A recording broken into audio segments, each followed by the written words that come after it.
Hello, church. We're looking at 2 Samuel chapter 8 today for our daily Bible reading. Word of the day is spoils. We see as David is now solely king in Israel and he has his soldiers, he's able to create peace in the surrounding areas by defeating all the nations around him.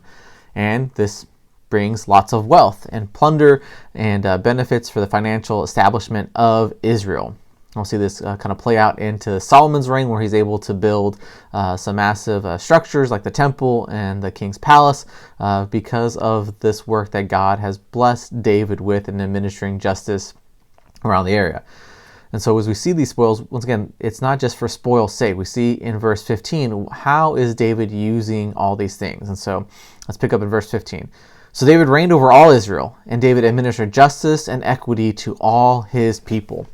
Remember from a few chapters back, David acknowledged the fact that why he was chosen as king and established as king of Israel was not just for his own benefit, but for the sake of all his people.